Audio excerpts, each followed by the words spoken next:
सन्नाटा तोड़ गया, सारे दुनिया छोड़ गया, ये सन्नाटा तोड़ गया, सारे दुनिया छोड़ गया।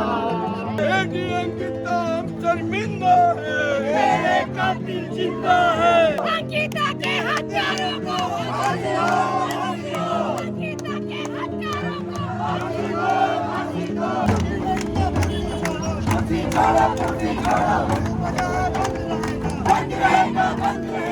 अंकिता हत्याकांड को लेकर जो पूरे देश में और प्रदेश में प्रदर्शन हो रहे हैं वो अभी भी जारी हैं।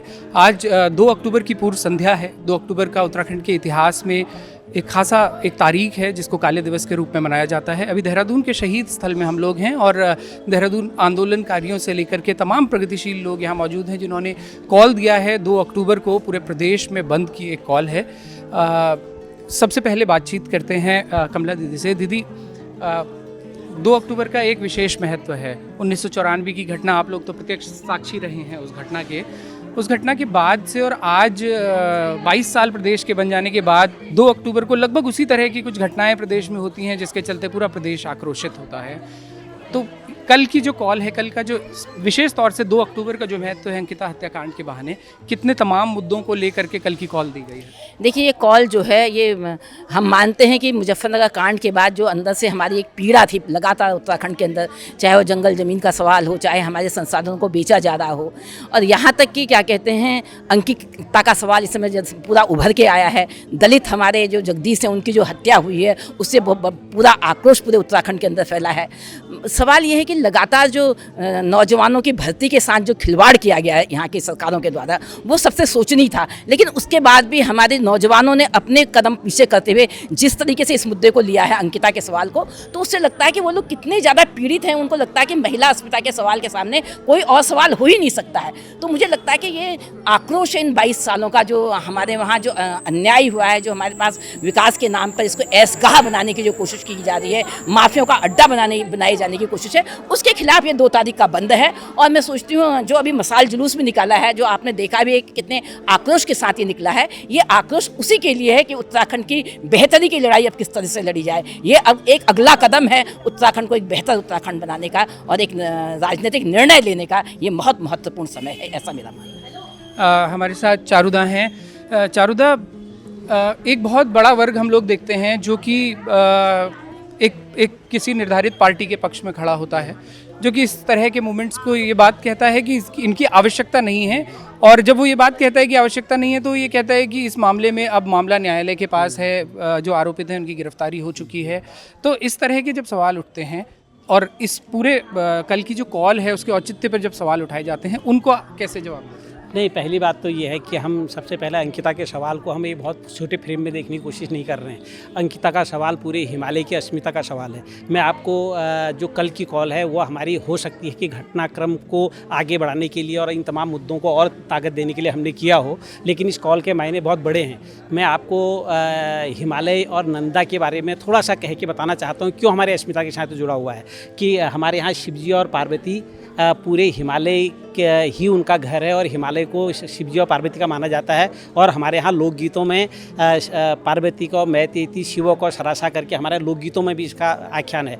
लेकिन आप देखना कि हिमालय में कहीं भी पार्वती का कोई मंदिर नहीं है। हमारे यहाँ पार्वती नंदा के रूप में पूजी जाती है और कभी भी हमने नंदा को भगवान के रूप में नहीं पूजा। नंदा को हमने अपनी माँ के रूप में पूजा, नंदा को हमने अपनी बहन के रूप में पूजा, उसको हमने अपनी बुआ के रूप में पूजा।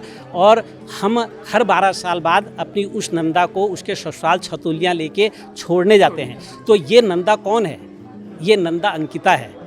और ये नंदा हिमालय की वो पुत्रियां हैं, हिमालय की वो बेटियां हैं जिनको हम हिमालय का प्रहरी मानते हैं। और हिमालय और नंदा एक दूसरे जुड़ी हुई हैं। और इस समय जो अंकिता का मामला हुआ है उसने हिमालय की अस्मिता पर चोट किया है। और जो भी उत्तराखंड की अस्मिता पर, हिमालय की अस्मिता पर चोट करेगा और जो भी लोग हमारी नंदाओं के साथ ये सब कुछ करेगा, वो हमारी अस्मिता के सवाल के साथ जुड़ा हुआ है। इसलिए हम मानते हैं कि 94 के बाद जो इतना मूवमेंट हुआ और आज इतने सारे लोग आपने देखे और हज़ारों हज़ार लोग सड़कों पर हैं और स्वतः स्फूर्त हैं और लोगों ने कहा है कि कि मुझे अपने हक हकूक़ चाहिए। हम कह रहे थे कि हम जब उत्तर प्रदेश में थे तो हम सब लोगों को लगता था कि तमाम जितने भी लोग उत्तर प्रदेश में बैठे हुए लोग हैं वो हिमालय को नहीं जानते, वो हमारे गाड़ गधेरों को नहीं जानते, वो हमारी भाषा को नहीं जानते, वो हमारे माँ बहनों के दर्द को नहीं जानते, वो हमारे युवाओं के सपनों को नहीं जानते, क्योंकि एयर कंडीशन कमरों में बैठ के हमारे नीतियाँ बनाते हैं। और हमने सोचा था कि अगर हम अपना राज्य बनाएंगे तो अपने ढंग की नीतियाँ बनाएंगे और खुशहाल और बेहतर उत्तराखंड बनाएंगे। लेकिन हुआ क्या, 22 सालों के अंदर, इन 22 सालों के अंदर पूरे उत्तराखंड के अंदर आपने देखा हम ऐसी स्थिति में पहुँच गए कि आज अंकिता जैसे कांड हो रहे हैं। और उसके अलावा SSSC में आपने देखा कौन लोग इसमें शामिल थे। आपने देखा कि विधानसभा के अंदर जो आपने भर्तियाँ की, हमारे बच्चों का गला घोट के उसमें सब कुछ क्या हुआ। तो इसलिए एक नए हिमालय को बचाने के संदर्भों की लड़ाई है और उत्तराखंड की अस्मिता की लड़ाई है। और हम इस लड़ाई को भले ही अंकिता के आलोक में लड़ें, लेकिन हम अंकिता को न्याय दिलाने के साथ पूरे हिमालय के साथ न्याय की लड़ाई भी लड़ेंगे। कुकरेती जी हमारे साथ हैं, राज्य आंदोलनकारी हैं। और अभी हम जिस जगह खड़े हैं ये पीछे शहीद स्मारक है। 94 में जिन लोगों ने अपनी जान दी उनकी स्मृति के बिल्कुल पैरों तले हम लोग इस वक्त खड़े हैं। कुकरेती जी, एक सवाल मेरा ये भी है कि अभी जो मसाल जुलूस निकाला गया उसमें एक नारा बार बार आंदोलनकारी साथी दे रहे थे कि अंकिता के हत्यारों को जल्द से जल्द फांसी की जो मांग है। लेकिन हम देखते हैं ये शहीद स्मारक पे खड़े होकर कि जिनका ये शहीद स्मारक है 94 से अभी तक उन दोषियों को, उनके आरोपितों को सज़ा नहीं हो पाई। तो उससे सीख लेते हुए आज के आंदोलन को आगे की दिशा में अगर देखा जाए तो उसके लिए हमको किस तरह की, आंदोलनकारियों को किस तरह की रणनीति की जरूरत है? लेकिन निश्चित रूप में आपने बिल्कुल दिल को छूने वाला, सिहरन खड़े करने वाला प्रश्न किया है। और इसी को लेके मैं आपको बताऊंगा, इसी क्रम में मैं बीच में ये बताना चाह रहा हूँ कि वो जो CBI ने अब तक 28 साल से हमारे उन विभत्स गोलीकांड को और जो मात्र शक्ति के साथ जो उनके साथ जो एक कृत्य करने की कोशिश की गई, उसको अभी तक न्याय नहीं मिला। उसके लिए हम लोग प्रतिवर्ष न्याय दो जवाब दो यात्रा निकालते हैं पिछले 2-3 सालों से। और कल भी 12 बजे से शहीद स्मारक से गांधी पार्क तक न्याय दो जवाब दो यात्रा निकाली जाएगी आंदोलनकारी मंच के द्वारा। निश्चित रूप में ये बात बिल्कुल काबिल गौर ये देखी जा रही है। मुझे दुख इस बात का हो रहा है कि क्या पृथक उत्तराखंड से लेके या जब इस राज्य को या इस हिमालय को या इस केदारखंड को या उत्तराखंड को जब कुछ बनने की बात आई तो क्या हमारे किस्मत में शहादत देना लिखा है? मैं इस बात को लेके कई बार ये सोच रहा हूँ। और ये अंकिता ने जो शहादत दी है इस राज्य के लिए, मैं उसको शहादत इसलिए कह रहा हूँ कि कृत्यों द्वारा तो कृत्य किया गया, कुकृत्यों द्वारा उनको तो फांसी मिलनी ही मिलनी है। और ये अंकिता की एक, मैं कहता हूँ कि उस परिवार की या जो भी उन्होंने उनको जो एक वो दिए थे, संस्कार दिए थे, सबसे पहले तो हमारा माथा इस बात को लेकर चौड़ा होता है, इस बात को लेकर माथा मेरा ऊपर होता है कि वाकई में हम लोग कहते हैं कि हिमालय उत्तराखंड जो है पूरे प्रदेश नहीं भारत का माथा है। उसने अपनी अस्मिता को बचाते हुए उसने जान देना ज़्यादा गंवारा समझा और उन हत्यारों ने उसकी हत्या ले ली, लेकिन वो अपनी जो है उसमें कंप्रोमाइज़ नहीं कर पाई। उसी को लेके मैं ये कह रहा हूँ कि उसने ये दिया और आज लोगों को ये बात महसूस होने लगी है। जो बात हम कहते थे, मूल निवास, भू कानून जो हम कहते थे, आज उसकी वक़्त लोगों को वक़्त पड़ रही है कि वाकई में वो क्या चीज़ थी। आप देख रहे हैं कि लोगों को वो चीज़ महसूस हो रही है कि हमारा प्रदेश इसलिए बनाया गया था, वो 42 से ऊपर शहादतें इसलिए दी गई थी कि हमारा पृथक उत्तराखंड होगा, हमारा रोजगार यहाँ पे होगा, हमारी संस्कृति होगी, हमारी भौगोलिक दृष्टि से जो हमें यहाँ पे जो चाहिए था, सामरिक दृष्टि से जो हमें चाहिए था तमाम। और मुझे कहने में कोई गुरेज नहीं है कि रोजगार को लेके हम लोग सड़कों पे आए थे उस 94 से लेके, और आज ये 24 आने वाला है, ये 22 आ गया है। तो ये कहीं ना कहीं ये अंकिता की शहादत की वजह से उसको फांसी दिलाने के लिए मैं कहूँगा कि अंकिता ने या तो ईश्वर ने कोई ऐसा वो किया है कि उसकी शहादत ले ली, हमारे बीच में से हमारी बिटिया को ले लिया। और वो भी इन दिनों में, जिन दिनों जो है श्राद्ध चल रहे थे, जिन दिनों ये नवरात्रे आ रहे हैं, इन दिनों हम उसके न्याय की मांग कर रहे हैं। और वो CBI की जो, मैं ये जानना चाह रहा हूँ, खुशी इस बात की है कि निर्भया को 3 महीने में न्याय मिल गया। लेकिन वो ऐसी क्या बात है केंद्र सरकार से, हमने बार बार ये बात कहना चाहते हैं कि आप CBI को उस पिंजरे से बाहर निकाले और 28 सालों से जो उनको जो मुजफ्फरनगर दोषियों के जो सजाएं नहीं मिल पाई हैं उनको, और अंकिता को जो न्याय मिले, वो अंकिता को जो न्याय मिलने का मतलब है एक सकारात्मक संदेश इस प्रदेश ही नहीं पूरे भारत के अंदर जाएगा। और मैं आपके माध्यम से मैं ये संदेश देना चाहता हूँ, उस पब्लिक पूरी जनता से अपील करना चाहता हूँ कि अभी भी आप मन में सहानुभूति रखे हुए हैं, घर में बैठे हुए हैं, कल आज 8 बजे जो भी हमारी बात सुनी कि आज अपने बाउंड्री पे आप दिया जलाएंगे, कल के बंद को लेके एक सकारात्मक संदेश देंगे, गांधीवादी तरीके से उस बंद को किया जाएगा। और मुझे खुशी इस बात की है कि व्यापारी वर्ग से लेके तमाम आमजन जो है, मैं भी हमारे साथ व्यापारी नारे लगा रहे थे मेरे नारों के साथ कि अंकिता को फांसी दो। मैं उनको सैल्यूट करता हूं कि उन्होंने उस भावना को समझा, क्योंकि उन व्यापारियों ने उस राज्य आंदोलन को भी देखा है। देखिए, विरोधाभास कहीं कहीं होता है, लेकिन कल की जो जीत होगी वो एक नए अध्याय के लिए, इस प्रदेश के लिए नया अध्याय का गठन करने के लिए एक बुनियादी रूप में काम करेगी, जो नए उत्तराखंड को बचाने की बात करेगी। शुक्रिया कुलप्रीति जी। हमारे साथ कुछ युवा नेता भी हैं। लुसन टोडरिया हमारे साथ हैं। लुसन अभी उत्तराखंड क्रांति दल से जुड़े हैं और पिछले कुछ समय में जो घोटाले हम लोगों ने देखे UKSSC को लेकर के और भर्ती घोटालों पर, उन पर तमाम इस तरह के घोटालों पर एक मुखर आवाज़ की तरह से सामने आए हैं। लुसन, कल की जो कॉल है, पहले तो अगर बुलेट पॉइंट्स में हम बात करें कि जिस ऑडियंस को ये समझना है कि कल जो इतना बड़ा विरोध प्रदर्शन होगा उसकी सीधे तौर से अगर उंगलियों पे गिनी जा सके तो क्या क्या मांग है? देखिए, सबसे पहले तो जो ये हत्याकांड हुआ है अंकिता का, जघन्य जो अपराध हुआ है अंकिता के साथ, सबसे पहले तो जो बंद की जो कॉल है वो अंकिता को न्याय दिलाने की, कैसे ये जो सफेदपोश लोगों को छुपाया जा रहा है और कैसे जो हत्यारों को अभी तक फांसी की जो सज़ा है किस तरह से घुमाए फिराया जा रहा है, उसके लिए है। दूसरे की जो UKSSC का भी जो भर्ती घोटाला हुआ है उसमें भी आंदोलन चल रहा था, तो उसके बाद एकदम से ये अंकिता का वाला मामला हो गया था, तो हमने वो आंदोलन को थोड़ा रोक दिया क्योंकि ये भी बहुत बड़ी गंभीर बात थी। परंतु हम इन दोनों जो हमारे जो मुख्य पॉइंट हैं कि अंकिता के जो हत्यारे हैं उनको न्याय सज़ा मिलनी चाहिए और जो UKSSC में भी जितने सफेदपोश लोग हैं उनको जेल की सलाखों के पीछे लगाना चाहिए, क्योंकि ये सिर्फ एक अंकिता का सवाल नहीं है। NCRB की रिपोर्ट है, उसमें हिमालय राज्यों में उत्तराखंड सबसे पहले नंबर में है मानव तस्करी के रूप में। तो ये बड़ी गंभीर बात होती है कि तमाम वो अंकिताएं, हिमालय की जो बेटियां हैं वो गायब हो रही हैं और उस पर कोई भी सरकार प्रोएक्टिव होकर काम नहीं कर रही है। उत्तराखंड की सरकार को भी जब NCRB की रिपोर्ट आई थी, जब नंबर 1 था उत्तराखंड हिमालय राज्य मानव तस्करी में, उसके बाद भी उन्होंने कोई ऐसे कदम नहीं उठाए। अगर वो ऐसे कदम उठाती तो शायद अंकिता हमारे बीच होती, क्योंकि ये अंकिता का जो जाना है, अंकिता के साथ जो घटनाक्रम हुआ है, ये बहुत सारी चीज़ों पर सवाल खड़ा करता है। ये पहाड़ में रोजगार के सवालों पर सवाल करता है, ये पहाड़ की महिलाओं का जो प्रतिनिधित्व होना चाहिए स्वरोजगार में, रोजगार में, उस पर सवाल खड़ा करता है। ये जो हिमालय में जो हमारी भू कानून की बात होती है, ये उस पर भी सवाल खड़ा करता है, क्योंकि तमाम अवैध जो तरह की जो ये निर्माण हो रहे हैं, भूमाफिया जो आ रहे हैं, और जो खासकर वो ऐसे लोग, क्योंकि जो मुख्य आरोपी है पुलकित आर्य, वो भी सन 2020 में कोरोना काल के टाइम पूरी सिस्टम को धधा बता के कोरोना काल में उर्गम पहुंचा था, और उस टाइम भी उसने ऐसी तेवर वहाँ दिखाए थे जनता के बीच, और तब उस पर कोई एक्शन नहीं हुआ था। अगर वो एक्शन उस पर तब हो जाता पुलिस की ओर से, प्रशासन की ओर से, तो शायद अंकिता हमारे बीच होती। तो ये सारे तमाम तरह की जो सवाल हैं ये हम सरकार से पूछ रहे हैं, क्योंकि सरकार, अब हमें भी लग रहा है, क्योंकि रोटी बेटी का जो सवाल हो गया है, जो हमारे से उत्तराखंड की बात होती है, उस रोटी में जैसे भर्ती घोटाले हो रहे हैं तो युवाओं की रोटी पे भी अब खतरा हो गया है, और बेटी के साथ जो हमारे जघन्य अपराध हो रहा है तो अब हमारी जो महिलाएं हैं, हमारी बेटियां हैं, उनमें भी अब खतरा पैदा हो गया है।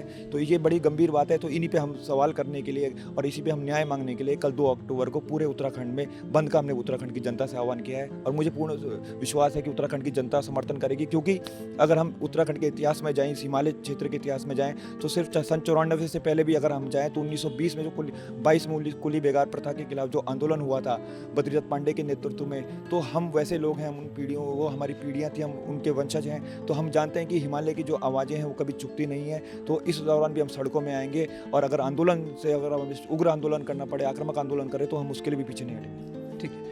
हमारे साथ मोहित डिमरी हैं, युवा नेता उत्तराखंड क्रांति दल के, और वर्गीश हैं। मोहित, मैं आपके पास लास्ट में आता हूं, पहले वर्गीश से। वर्गीश, आपने अपनी पढ़ाई श्रीनगर से करी है। हम लोग देखते हैं कि जो शहरी क्षेत्र हैं, देहरादून जैसे इलाके, यहाँ पर जिस तरह की बात लुसन ने करी कि एक नेता का बेटा, उसकी दबंगई शहरों में जो है हमें ज़्यादा देखने को मिलती है, लेकिन अब इस तरह की घटनाएं अगर पहाड़ से भी आती हैं तो ये पूरे प्रदेश की जो महिला सुरक्षा का जो सवाल है उस पर किस तरह के संकट ये बताता है, किस तरह के इशारे ये बताता है ये घटना? बड़े सवाल हैं, सिर्फ एक महिला सुरक्षा ही नहीं है। अगर आप शुरू करें पिछले महीने की शुरुआत में, जगदीश जो पॉलिटिकल एक्टिविस्ट थे बिकियासैंण में, उनकी हत्या हुई, उसके बाद एक नाबालिग का रेप हुआ डुंडा में, और उसके बाद ये जगन, एक महीने के अंदर 4 लगभग 3 को अलग अलग कोनों से आपके पास ये खबरें आई, और उन खबरों के बाद फिर आपके यहाँ पे कोई ये मानने को तैयार ना हो, खासकर प्रशासन में, कि लॉ एंड ऑर्डर का कोई सिचुएशन है ही नहीं, जबकि होना क्या चाहिए था। आमतौर पे अगर आप देखेंगे, अंकिता घर से बाहर क्यों गई थी? अपने रोज़गार के लिए, क्योंकि रोज़गार सरकारों के पास है नहीं। आप, सरकार बोलती है कि आप प्राइवेट के पास जाइए। उसने, एक ब्राइट स्टूडेंट जो अच्छी खासी पढ़ने लिखने में थी, गई, अपनी नौकरी करी, नौकरी करने के बाद उसके साथ ये हाल हुआ। उससे पहले UKSSC का मामला सबको पता है। आपके पास जो नौकरियां हैं वो आप इस तरह से बांट देंगे, जो अपनी मेहनत से जाएगा, काम करेगा, उसका ये हश्र होगा। तो अंत में आप एक बतौर युवा आपको क्या मिलेगा? और दूसरी बात जो मैं इसमें जोड़ना चाहूँगा वो ये कि पूरे राज्य भर में आप देखोगे कि अंकिता के खिलाफ एक तरह से जो बात चल रही है कि एक महानुभाव थे जिन्होंने बोला था कि वो उसका बाप उनकी कमाई खाता था, या फिर इस तरह की जो बातें चल रही है। और इसके अलावा जिन्होंने जगदीश की हत्या की थी, मैं सब बातों को जोड़ना चाहूँगा। तो ये एक तरह अगर आप देखो तो एक ही विचारधारा के लोग हैं, एक ही संगठन के लोग हैं। अगर मैं नाम भी ना लूँ तो भी पता लग जाएगा, है ना। कितना आसान है कि आप दलितों के खिलाफ उत्पीड़न करते हैं, महिलाओं के खिलाफ उत्पीड़न करते हैं और उन्हीं को उस उत्पीड़न का आधार बताते हैं कि उन्हीं की वजह से उनका उत्पीड़न हो रहा है। और कितनी दुख की बात है कि पूरे राज्य में राज भी अभी उनका है। उन लोगों से सवाल नहीं किया जाएगा तो किससे किया जाएगा? अगर जो शुरुआत में भी सवाल आ रहा था कि 2 अक्टूबर की कॉल का क्या मतलब है, सवाल यही तो है, पोस्टमार्टम रिपोर्ट सार्वजनिक नहीं हुई है, अभी तक जो क्या हुआ था उस लड़की के साथ बहुत क्लियर नहीं है। लोग प्रदर्शन करने जा रहे हैं UK SSS के खिलाफ तो उनको नोटिस थमा दिए जा रहे हैं। ये अजीब तरह की तानाशाही है। और लॉ एंड ऑर्डर सिचुएशन सिर्फ यहाँ नहीं है, ये पूरी जो रिपल्स है, जो पूरी लहरें हैं वो पहाड़ की तरफ बढ़ रही हैं, और उसका जो आप प्रतिरोध देख रहे हैं वो जमीन में हम लोगों को दिख रहा है। मोहित से कंक्लूडिंग रिमार्क्स लेंगे। मोहित, इस अंकिता हत्याकांड ने एक और अहम सवाल को पूरे प्रदेश में शायद पहली बार 22 सालों में उठाया है, जो कि राजस्व पुलिस का सवाल है। तो क्या सिर्फ इस घटना के सहारे जो राजस्व पुलिस का मुद्दा उठता है वो अपने आप में सच में इतना बड़ा मुद्दा था, या वो डाइवर्ट करने के लिए माना जा रहा है कि वो एक बड़ा इशू है? इस पर्टिकुलर इशू को कैसे देखते हैं, और अंकिता के आलोक में और क्या मुद्दे हैं जिनके लिए उत्तराखंड क्रांति दल ने बाकी तमाम संगठनों के साथ मिलकर 2 अक्टूबर की कॉल दी? देखिए, सबसे पहला जो सवाल है राजस्व पुलिस का, आज भी जो पर्वतीय क्षेत्र है उसका लगभग 60% हिस्सा जो ग्रामीण हिस्सा है वो राजस्व पुलिस के अधीन है। लेकिन जो हमारी राजस्व पुलिस है वो संसाधन विहीन है। उसके बाद इतने संसाधन नहीं हैं कि कोई भी घटना हो जाए वो त्वरित कार्रवाई कर सके और जो उसमें अपराधी हैं उनको पकड़ सके। तो तमाम तरह की घटनाएं हमारे पहाड़ों में होती हैं और राजस्व पुलिस की होने की वजह से वो अपराधी बच निकलते हैं। तो हम ये भी हमारी ये मांग है, क्योंकि हाई कोर्ट ने भी एक फ़ैसला दिया था कि जो तमाम ऐसे क्षेत्र हैं जो अभी रेगुलर पुलिस में शामिल नहीं हुए हैं, राजस्व पुलिस से उनको रेगुलर पुलिस में शामिल किया जाए। तो हमारी भी ये मांग एक प्रमुखता से है कि उनको भी शामिल किया जाना चाहिए। कहीं ना कहीं पुलिस का तंत्र मजबूत है और जो आपराधिक किस्म के लोग हैं वो पुलिस से भय भी उनको होता है, पटवारी से कोई भय किसी को होता नहीं है। तो एक हमारी मुख्य मांग है कि जितने हमारे इलाके हैं जो राजस्व क्षेत्र के अधीन है उनको अब रेगुलर क्षेत्र में शामिल करना चाहिए। दूसरा जो UKD कॉल है, UKD ने सबसे पहले कॉल दी थी 2 अक्टूबर को बंद करने की, उसके बाद तमाम और संगठनों ने भी इसमें बंद की कॉल दी है। हमको सिर्फ अभी तक जो भाजपा का समर्थन इसमें नहीं मिल पाया और आम आदमी पार्टी का समर्थन नहीं मिल पाया। बाकी अन्य जितने राजनीतिक संगठन है, गैर राजनीतिक सामाजिक संगठन, छात्र संगठन और भी तमाम व्यापारियों ने भी हमें समर्थन दिया, चालक संगठन को समर्थन दिया। हम तमाम लोगों से बात कर रहे हैं और इस बंद को सफल बनाने के लिए लगातार अभियान में हम जुटे हुए हैं। तो आज हमारे यहाँ पे जुलूस निकला, आज शाम को हमने 8 बजे दिया जलाने का अभियान चलाया था कि एक श्रद्धांजलि के रूप में, और कल पूरा उत्तराखंड बंद करने का आह्वान किया है। हमने कहा कि स्वेच्छा से आप लोग इस अभियान में जुड़िए और ये लड़ाई यहीं तक समाप्त नहीं होगी। अब इसके बाद हम पूरे प्रदेश भर में अंकिता के साथ ही, क्योंकि महिलाओं के खिलाफ लगातार आपराधिक किस्म की घटनाएं हो रही हैं, अत्याचार हो रही हैं, और भी अंकिताएं इस प्रदेश में जो लापता चल रही हैं, उसके बारे में कोई बात नहीं कर रहा है। हर रोज़ पहाड़ से कोई न कोई लड़की, कोई न कोई बालिका गायब हो रही है। ये कहाँ जा रही है किसी को कोई खबर नहीं है। तो इस पर भी हम आगे सवाल उठाएंगे। दूसरा सवाल सबसे बड़ा है, हमारे उत्तराखंड में रिजॉर्ट कल्चर शुरू हो गया है। यहाँ आपराधिक किस्म की घटनाएं हो रही हैं, ड्रग्स का कारोबार चल रहा है, यहाँ तमाम तरह की तस्करियाँ हो रही हैं, अवैध शिकार जंगलों में हो रहे हैं क्योंकि जंगलों के बीच में है, तो अवैध तरीके से बने हैं ये जंगलों में। हम ये चाहते हैं कि पहाड़ों में जो बाहर से आपराधिक तत्व किस्म के लोग इस तरह से यहाँ पर रिजॉर्ट बनाकर ऐसी घटनाओं को अंजाम दे रहे हैं, इनके खिलाफ एक अभियान शुरू करेंगे। और ज़मीन के मुद्दे पर जो भू कानून का मुद्दा हमारा, उसको एक बार फिर से हम शुरू करेंगे इसको लेकर, और साथ ही साथ मूल निवास का मुद्दा को लेकर हम आगे लड़ने जा रहे हैं। क्योंकि कहीं ना कहीं मूल निवास न होने से यहाँ के युवाओं को, यहाँ के लोगों को जो अधिकार नौकरियों में मिलने चाहिए, जो यहाँ की प्राथमिकताएं मिलनी चाहिए अन्य तरह की सुविधाओं में, वो नहीं मिल पा रही हैं। ये तमाम सवाल ऐसे हैं जिसको लेकर हम आगे बढ़ रहे हैं, और इस लड़ाई को जब तक हम अंजाम नहीं देंगे, उत्तराखंड के तमाम जितने भी एक ऐसी सोच को लेकर आगे जो बढ़ना चाहते हैं, जो परिवर्तन लाना चाहते हैं, उनको एक छतरी के नीचे लाना चाहते हैं, और इस लड़ाई को अंजाम तक पहुंचाने की हमारे आगे मंशा है। तो ये अंकिता के बहाने जो बात अभी हो रही है, 2 अक्टूबर की जो कॉल दी गई है, उसमें तमाम तरह के और सवाल हैं। उसमें भू कानून का सवाल महत्वपूर्ण है, उसमें मूल निवास का सवाल महत्वपूर्ण है, उसमें राजस्व पुलिस का सवाल है, रिजॉर्ट्स का जो कल्चर यहाँ पर जगह जगह पूरे प्रदेश में शुरू हुआ है, उसके खिलाफ लोग लामबंद होने की बात कर रहे हैं। 2 अक्टूबर का दिन, जैसा कि शुरुआत में भी हमने बताया, उत्तराखंड के इतिहास में विशेष महत्व रखता है। होना तो ये चाहिए था कि प्रदेश बनने के बाद 2 अक्टूबर उस याददाश्त का दिन रहे कि उत्तराखंड आंदोलनकारियों को, जिन पर गोलियां चलाई गई मुजफ्फरनगर कांड के दौरान 2 अक्टूबर 1994 के दिन, हर 2 अक्टूबर इस आत्ममंथन का दिन होता कि क्यों उनके अपराधियों को आज तक सज़ा नहीं हो पाई है। उस दिन 2 अक्टूबर के दिन अमूमन ये होता है कि प्रदेश के जो भी मुख्यमंत्री होते हैं वो उस दिन रामपुर तिराहा पहुँचते हैं, वहाँ माल्यार्पण करते हैं, वहाँ शहीदों को याद करते हैं और दोबारा से ये बात दोहराते हैं कि हम जल्द से जल्द इनको सज़ा देंगे। लेकिन हकीकत ये है कि पिछले लगभग 30 सालों में, 30 साल होने जा रहे हैं, इन 30 सालों में वो अपराधी, उनमें से कुछ जो मैक्सिमम लोग वो थे जो कि उस समय उत्तर प्रदेश पुलिस का हिस्सा हुआ करते थे, अब रिटायर हो चुके हैं। कई लोग, अपनी नेचुरल डेथ हो चुकी है कई लोगों की, और किसी को आज तक सज़ा नहीं हुई है। तो उस मामले में अभी तक गवाहियाँ भी पूरी नहीं हुई हैं। तो उसके बाद से, प्रदेश बनने के बाद से 2 अक्टूबर शायद 22 सालों में पहला ये 2 अक्टूबर है जब पूरे प्रदेश में इतना आक्रोशित जनता दिख रही है। लेकिन इससे ऐसे आक्रोश भी जनता में तब है जब एक अंकिता कि इतनी निर्मम हत्या कर दी गई है। 2 अक्टूबर उम्मीद करते हैं कि आने वाले सालों में अंकिता के मामले में वो ना हो जो 1994 में हुआ, और 2 अक्टूबर हमारे लिए हमेशा ये याद करने का दिन रहे कि उत्तराखंड के इतिहास में जिन आंदोलनकारियों ने अपनी शहादत दी, उनके साथ उनके सपनों का उत्तराखंड आगे बन सके। धन्यवाद।